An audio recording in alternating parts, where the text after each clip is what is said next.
누가복음 4장 18절부터 21절 삶의 자유라는 제목입니다. 한 번쯤 이런 생각 마음속에 해보셨을 겁니다. 나는 왜 이것밖에 안 될까? 왜 남들보다 잘하지 못할까? 왜 나에게는 이런 것이 없을까? 누구나 자신의 한계, 부족함, 어떤 인간적인 연약함을 느끼신 적이 있으실 겁니다. 또 그렇게 남들과 내가 가진 것을 비교하면서 또 실망을 느낀 적도 있으실 겁니다. 또 이렇죠. 또 이런 것도 있습니다. 나뿐만 아니라 세상, 사회, 다른 사람에 대해서도 실망을 느낀 적이 있습니다. 내 마음에 들지 않는 거죠. 세상은 왜 이럴까? 우리 사회는 왜 이럴까? 여러 가지 불완전하고 실망되는 일들 속에서 실망을 또한 느낀 적도 있으실 겁니다. 사실 그러나 근본적으로 따져보면 나에 대한 실망, 또 세상, 사회, 타인에 대한 실망은 너무나 당연한 일입니다. 왜냐하면 사람은 완전하지 않기 때문입니다. 나는 불완전합니다. 불완전한 존재입니다.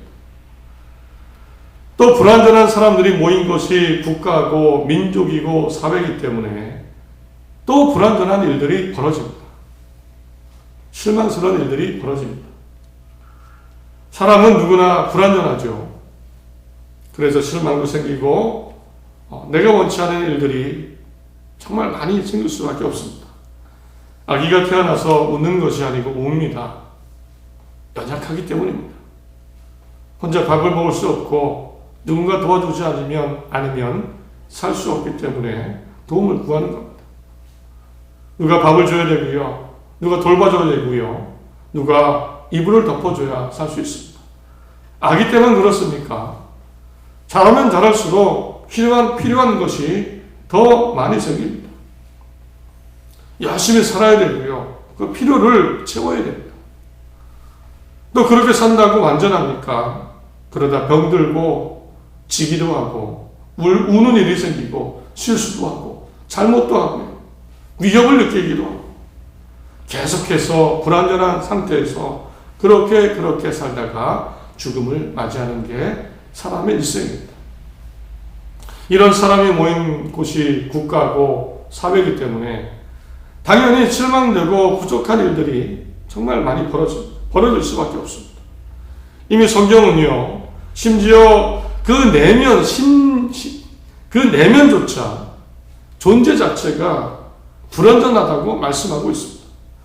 로마서 3장 10절 12절에 기록된 바 의인은 없나니 하나도 없으며 깨닫는 자도 없고 하나님을 찾는 자도 없고 다 치우쳐 함께 무익하게 되고 선을 행하는 자 없나니 하나도 없도다. 의인은 하나도 없다. 무익하다. 선을 행하는 사람은 없다. 이미 그 존재 자체로 완전하지 않습니다. 그래서 사람은요, 이렇게 불완전하고 그 한계가 있기 때문에 사람들은 얘기합니다. 늘 사람이라는 존재는 부족함을 채우려는 속성이 있다는 겁니다. 완전하고 안전하게 살고 싶은 그 생각, 그것을 끊임없이 시도한다는 겁니다. 미국의 심리학자 메슬로우라는 사람은요, 인간의 욕구로 이것을 설명했습니다. 사람에게는 다섯 가지 단계의 욕구가 있다는 겁니다. 부족하기 때문에. 가장 처음으로, 가장 기본적으로 밑바탕에는 생리적인 욕구, 특히나 배고픔을 채우려는 욕구가 가장 밑바탕에 크다는 겁니다. 빵을 찾는 겁니다. 빵을 찾는 겁니다. 빵이 있어야 살기 때문에. 먹지 않으면 죽기 때문에 빵을 찾으려는 생리적인 욕구. 이제 여기서 끝나지 않고요. 배가 부르면 이제는 안전에 대한 욕구가 생긴다는 겁니다. 안전. 생명을 지키려는 욕구. 자동차를 타고 가다가 위험하죠. 속도를 줄이는 거. 위험한 구덩이가 있으면, 위험한 물건이 있으면 생명을 지키려고 돌아서 갑니다. 자동차로. 안전에 대한 욕구. 안전해지면 여기에 또 끝이 아닙니다. 그 다음에는 사람들과 관계하고 싶은 소속감의 욕구, 또 사랑받고 싶은 욕구. 그래서 친구를 만들고 결혼을 하고 또 동호회, 취미생활을 합니다. 소속감, 애정에 대한 욕구. 또 이것이 어느 정도 채워지면 여기서 끝나지 않습니다. 이제는 사람들에게 인정받고 존경받고 싶은 욕구가 또 생긴다고 합니다. 가족들에게든 사람에게든, 특별히 사람들에게. 또 존경받으면 여기서 끝납니까? 성공하고 존경받으면 끝나지 않고요. 이제는 또 다른 욕구. 이제 나를 찾아가겠다.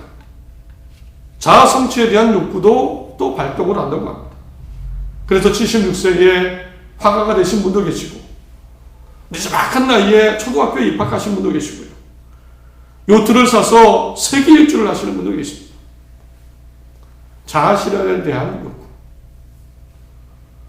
정말 틀린 말이 아닙니다.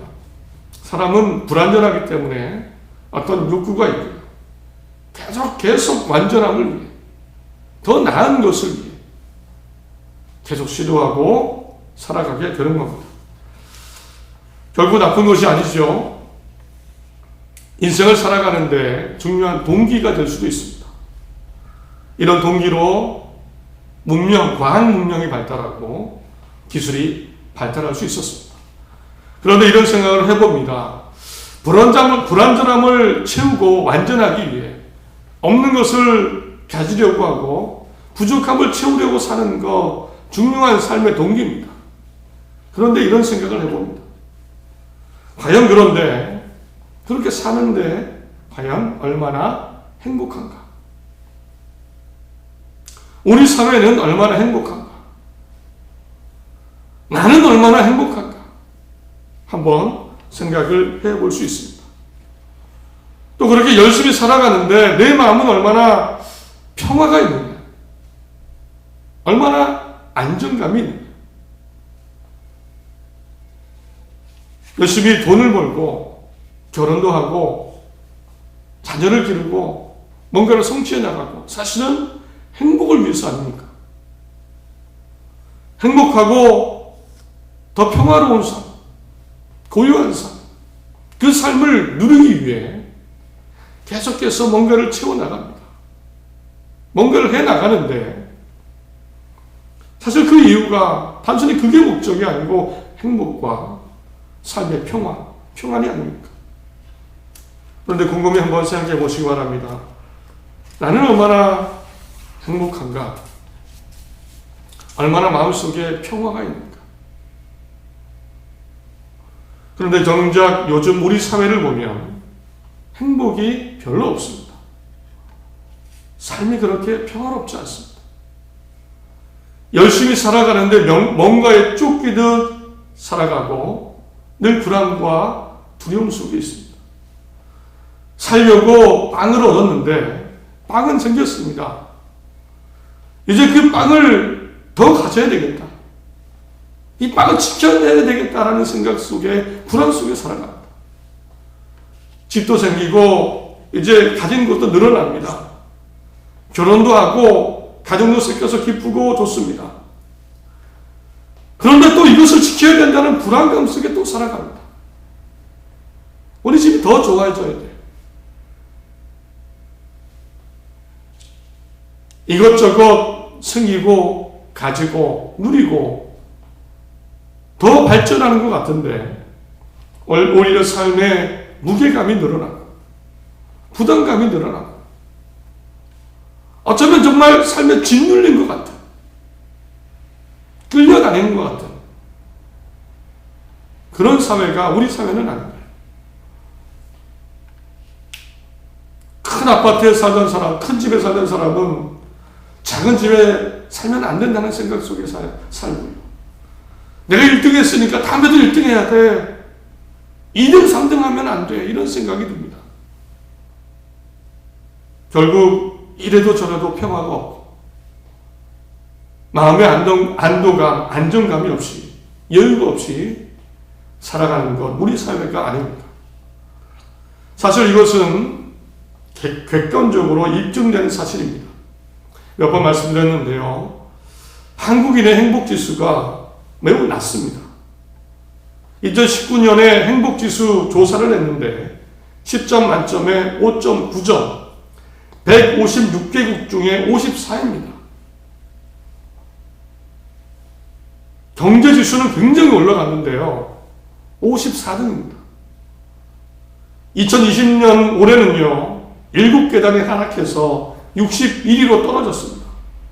2015년만 해도 47위였는데 많이 떨어졌습니다. 점점 행복하지 않다고 합니다. 국민 소득은 3만 달러를 넘었다고 하는데요. 사람들은 점점 행복을 잃어가고 있습니다. 코로나의 영향도 있었겠죠. 그러나 이미 이전부터 그런 현상이 나타났습니다. 경제지수는 돈은 많이 늘어나는데요. 먹을 빵은 늘어나는데 행복지수는 점점 낮아지고 있습니다. 어쩌면 쫓기듯이 살아가죠. 요즘 반려동물을 키우는 사람들이 1000만을 넘었다고 합니다. 한 기관에서 조사를 했습니다. 반려동물을 키우면서 가장 좋은 장점이 뭡니까? 84.1%가 정서적 안정과 행복감이 있었습니다. 사람들이 이제는 반려동물을 키우며 정서적으로 안정되고 행복감을 느끼며 좋았다는 겁니다. 뒤집어 보면 행복을 잘 찾지 못하는 것은 사람들을 만나고 또 가정에서 또 세상에서 이만큼 우리 사회가 발전했는데 그러면 더 행복하고 더 정서적으로 안정되어야 되는데 오직 그것이 안 되면 반려동물을 키우며 정서적으로 안정되고 행복했습니다. 이런 조사가 나왔습니다. 과연 무엇이 문제일까요? 끊임없이 노력하고 발전하고 뭔가를 이루어내고 있는 세상, 또 나도 그렇게 사는데 사람이 우리들이 행복하지 하는 이유는 뭘까요? 오늘은 특별히 짧은 시간이지만 자유에 대해서 생각해 보려고 합니다. 자유. 신체적, 육체적 자유가 아니고 마음과 영혼의 자유입니다. 생각해 보십시오. 내 마음에 얼마나, 내 영혼 가운데 얼마나 자유가 있습니까? 자유함이 있습니까? 가난해도 부해도 건강해도 아파도 성공해도 실패해도 얼마나 정서적으로 안정감, 그 자유가 있습니다. 오해가 없으시기 바랍니다. 어떤 삶을 포기해라. 내 책임을 다하지 마라. 이런 얘기가 아니고요.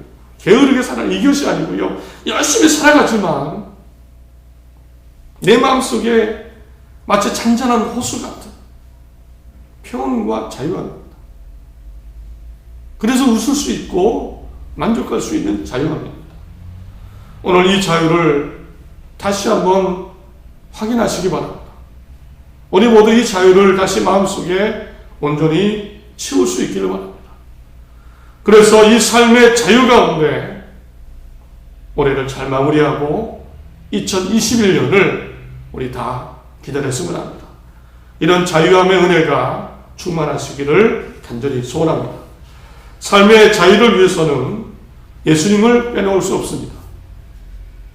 예수님이 이제 본격적으로 사역을 시작하셨습니다. 그리고 사역을 시작하던 초기에 예수님이 이 땅에 왜 오셨는지 말씀하신 중요한 본문이 있습니다. 오늘 누가복음 4장 18절 19절입니다.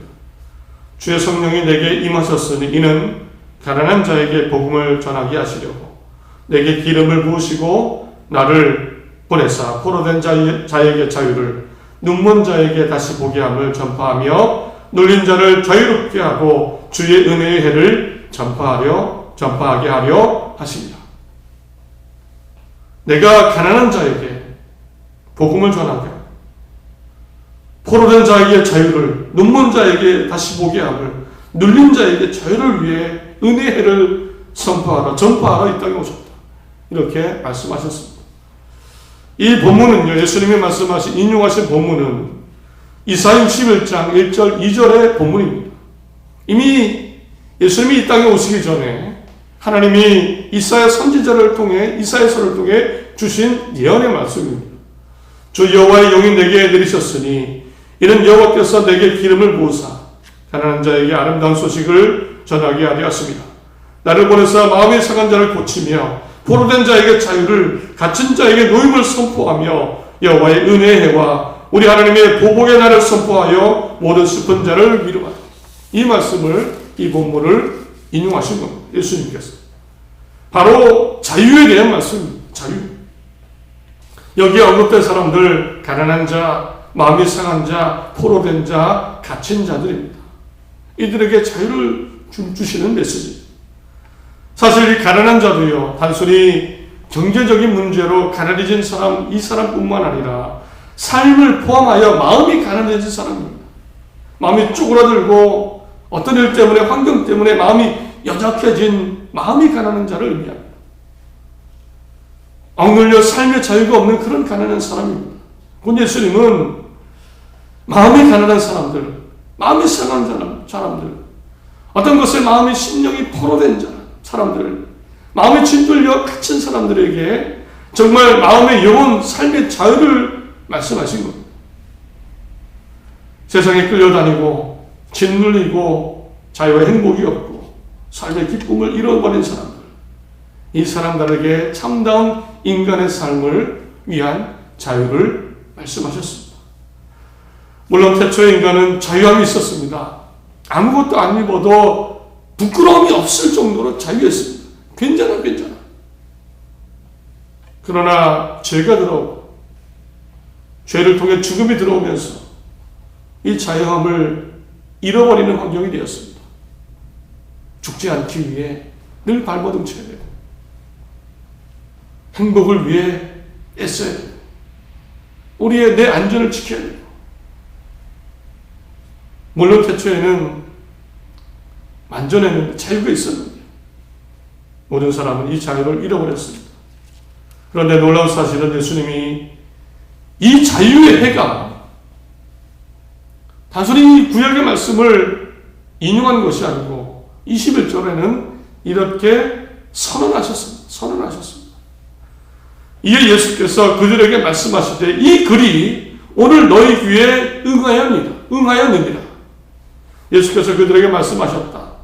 이 성경 말씀이 너희가 듣는 가운데서 오늘 이루어졌다. 이 자유의 은혜의 해가 이미 이루어졌다고 선언을 하셨습니다. 이 자유를 위해 예수님이 오셨다는 겁니다. 그 구약에 예언된 분이 바로 예수님 메시아 그분이라는 겁니다. 사람들은 오늘 본문 이후에 보면 당황하고 놀랍니다. 사람들은 잠시 침묵합니다. 당시 유대인들은 이 본문이 어떤 의미인지 알았죠. 우리가 어떤 것에 짓눌려 갇혀 살고 있는데, 포로되었는데 그 메시아가 오시면 우리가 자유할 것이다. 사람들은 이 메시아를 기다렸습니다. 그래서 예수님이 이것이 이루어졌다, 응했다라고 말씀하실 때 정확하게 그 의미가 무엇인지 알고 있었습니다. 예수님이 메시아로 오셨다. 이 말씀으로 들었습니다. 참 자유를 위한 구원자가 오셨다. 이 말씀으로 들었습니다. 사람들은 당황하고요. 놀랐습니다. 침묵이 흐릅니다. 사람들은 두 가지 그 다음에 감정이 교체했습니다. 첫째는 이 은혜로운 말씀, 자유의 말씀을 듣고 감탄하고 놀랐습니다. 22절에 그들이 다 그를 증언하고 그 입으로 나오는 바 은혜로운 말을 놀랍게 여겨 이르되. 사람들은 놀랐습니다. 그 은혜의 말씀이 나오는 것을 보고 놀랐고요. 어쩌면 좋아했을 겁니다. 그 순간. 당시 로마의 지배를 받고 있었는데 세금을 꼬박꼬박 내고 억눌리며 살았는데 심리적으로 힘들었는데 참 그 마음속에 기쁨이 있었을 겁니다. 메시아 예수님. 그 은혜의 말씀이 이루어졌다는 말씀을 듣고 놀라고 기뻐했을 겁니다. 그러나 이 기쁨도 놀람도 잠시고요. 그 다음에 의심의 마음, 부정하는 마음이 생겼습니다. 그들이 다 그를 증언하고 그 입으로 나오는 바 은혜로운 말을 놀랍게 여겨 이르되 이 사람이 요셉의 아들이 아니냐. 아니 그런데 이 사람 요셉의 아들 아니야. 목수였던 그 요셉의 아들, 그 예수가 아니야. 우리를 자유케 한다고? 우리 마음의 삶에 자유를 준다고? 말도 안 되는 생각이야. 여전히 세상은 부족한 것 투성이고 질병과 가난과 고통과 우리는 여전히 로마의 지배를 받고 있는데 어떻게 이 메시아가 구원, 자유가 이루어졌어? 거짓말이야. 사람들은 예수님을 거부하고 믿지 않았습니다. 잔뜩 화가 나서 동네 밖으로 예수님을 끌고 나갔고요. 심지어는 동네 벼랑에서 떨어뜨려 죽이려고 했습니다. 완전히 믿지 않은 겁니다. 메시아가 아니야. 이 예수가 우리를 사역해 할 수 없어. 거짓말이야. 우리를 속이려는 거예요. 거부하고 죽이려고 했습니다. 다행히도 예수님은 그 사람들을 피해 가버나움에 가셔서 그 땅에서 다시 복음을 전하시게 됩니다. 안타깝게 그 사람들은요, 그 자유에 대한 메시지를 수세기를 통해 기억하고 또 소망하며 살았는데 정작 예수님이 오셨을 때 그분을 거부하고 그 자유를 누리지 못했습니다. 안타까운 상황입니다. 그런데요, 이제 우리는 그렇지 않지 않습니까? 예수님이 왜 오셨는지 우리는 정확하게 압니다. 믿고 있습니다. 예수님은 심지어는 우리를 사망에서 해방하여 주시기 위해 오셨습니다. 죄에서의 해방입니다. 죄에서 자유입니다. 죄가 있으면 죽어야 되는데 예수님이 그 죄를 대신 담당하시고 죽으셨기 때문에 이제 나에게는 죄가 없습니다. 죄의 책이 없습니다. 하나님께서 죄가 없다고 인정해 주셔서 이제는 나는 하나님 나라를 바라보며 구원을 향해 달려갈 수 있습니다.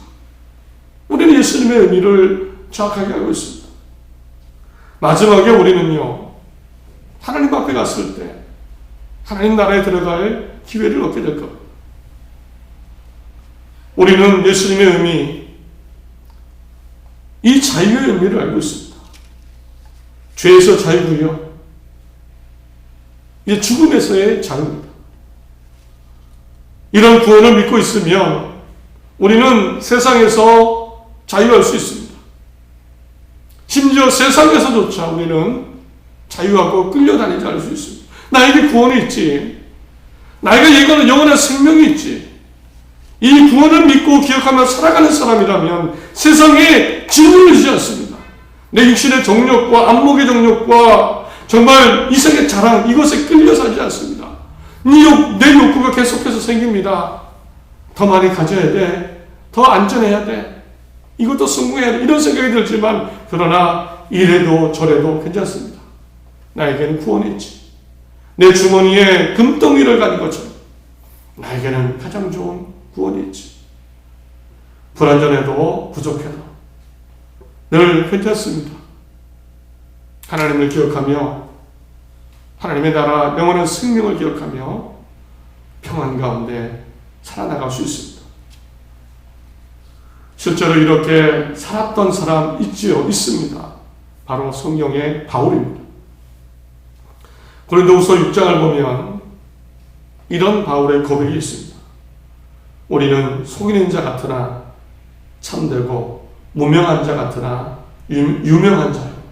죽은 자 같으나 보라 우리가 살아있고 징계를 받은 자 같으나 죽임을 당하지 아니하고 근심하는 자 같으나 항상 기뻐하고 가난한 자 같으나 많은 사람을 부유하게 하고 아무것도 없는 자 같으나 모든 것을 가진 자 같다. 자유감이 느껴지십니까? 그 자유를 통한 자신감이 느껴지십니까? 속이는 것 같지만 우리는 참된 사람들입니다. 무명한 자 같지만 우리는 유명한 사람입니다. 가장 유명한 사람입니다. 죽은 자 같으나 우리는 정말 사는 사람입니다. 징계를 받은 자 같으나 우리는 죽임을 당하지 않습니다. 근심당하는 것 같지만, 나를 보면 근심하는 것 같지만 오히려 나는 기쁩니다. 내 겉모습 보면 아주 찢어지게 가라는 것 같지만 사람을 부유하게 할 정도로 나는 부유합니다. 아무것도 없는 것 같지만 사실 나는 모든 것을 가진 사람입니다. 이 고백을 어떻게 할 수 있습니까? 나에게 구원이 있기 때문에. 이래도 저래도 나는 가장 부유한 사람, 가장 유명한 사람, 가장 많은 것을 가진 사람, 가장 기뻐하는 사람입니다. 얼마나 마음이 자유롭습니까? 마음의 평화가 있습니까? 구원을 믿고 바라보고 달려가는 사람들의 모습입니다. 기억하십시오. 예수님을 통한 구원의 확신과 정말 하나님의 나라를 바라보는 그 믿음이 있을 때에 사람은 비로소 자유할 수 있습니다.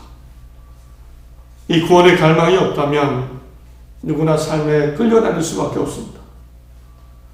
내 육신적인 욕구, 세상의 유혹, 많은 사건들에 휘둘려서 짓눌리고 마치 무엇에 쫓기듯 아무리 많은 것을 이루고 가졌어도 그 삶의 중압감 가운데 살아갈 수밖에 없습니다. 세상에는 부족한 것 투성이고요. 내 욕구는 끝이 없고 불완전한 것 투성이고요. 어디에도 참 평화를 찾을 수가 없습니다. 오직 구원을 바라보는 믿음, 구원에 대한 확신, 하나님 나라에 대한 소망이 있을 때 우리는 훌훌 털어버리고 자유함 가운데 열심히 오늘 하루를 살아나갈 수 있는 겁니다. 그러므로 꼭 생각해 보십시오. 오늘 이 시간 특별히 생각해 보십시오. 나에게는 구원에 대한 갈망이 어느 정도 강합니까? 매 순간 이것이 기억이 나십니까? 아침에 눈을 뜰 때에, 밤에 눈을 감을 때에, 어떤 일을 하게 될 때에 가장 든든한 것으로 구원에 대한 그 믿음, 하나님의 나라가 가장 크게 다가옵니까? 성탄절이 다가옵니다. 강연절 3주째 보내고 있습니다. 예수님이 나의 구원을 위해 오셨습니다. 이것을 다시 한번 마음에 새기고 이 구원이 정말 내 마음속에 커서 인생을 살아가는, 열심히 살아가는 동기가 되고 내 모습이 어떻든 늘 자신감 있게 기쁘게 살아가는 하나님의 은혜가 될 수 있기를 간절히 소원합니다. 참 자유의 삶을 우리 모두 살았으면 합니다. 말씀을 맺습니다. 2021년이 다가옵니다. 전례 없는 불안 속에 있습니다. 2021년이지만 새해라는 기쁨이 잘 떠오르지 않을 수 있습니다. 그러나 하나님이 계십니다. 또 이 세상이 지나면 하나님의 구원이 있습니다. 그러므로 하나님을 기억하며 또 나에게 구원이 있어, 나에겐 영원한 생명이 있어, 영원한 평화가 있어, 이것을 기억하며 2021년 우리 담대함으로 맞았으면 합니다. 우리 가정 다 같이 기도하며 담대함으로 2021년을 맞으시기 바랍니다. 죄까지 씻어주신 하나님, 구원까지 허락하신 하나님이 분명히 함께 하실 것입니다. 절대 기죽지 말고 삶에 절망하거나 포기하지 마시고 2020년 우리를 인도하시고 우리 가운데 함께 하실 하나님을 기억하며 힘차게 맞이하시기 바랍니다. 또한 이런 믿음 가운데 새로운 한 주도 정말 승리하며 기쁨으로 사시기를 간절히 바랍니다. 기도합니다.